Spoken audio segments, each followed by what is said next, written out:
Əli, bax bu remeyin yağın içində işləyir. Yağ remeyində. Ford Focus 1 motor. Bu isə bizim bildiyimiz dişli qayış. Məsələ nədir? Əgər gör remeyin bir vəziyyətinə bax. Gör nə gündədir. Buradan karterin vəziyyətini çək. Və onun sertifikasını bax. Kəfkirə bax necə tutulub. Görürsən? Həmən bunun remeyin qırıntılarıdır. Və sonra yağın işığı yanır. Belə olan halda yağın içində işləyən remeyin dişləri çürüyür, qırılır, tökülür ora və nəticədə mühərrik dağılır. Hal-hazırda Seymur usta Focusları sevir bu arada təsis edeyim bir motorları. Deməli, remenin dəyişdi, çox çətin prosesdir. Yəni çox adam bunu eləyə bilmir. Zajqan üçün qura bilmir düzgün. Dəyişdi çöl remeni, çöl remeni yox, dişli remeni, bir də yağın remenin. Orijinal Ford markası ilə remenin markasını göstərim sizə.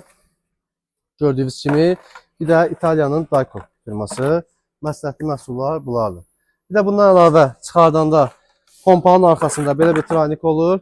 O da antifriz görürsünüz nə vəziyyətdə salıb onu. Əsasən keyfiyyətsiz antifrizdən olur və ona görə də onu da dəyişdik, yenilədik və qoyacağıq yerinə. Məsələ nədir? Deməyimiz odur ki, bir motor Focusu sürən sahibləri vaxtında yağı dəyişin və vaxtında remeni dəyişin.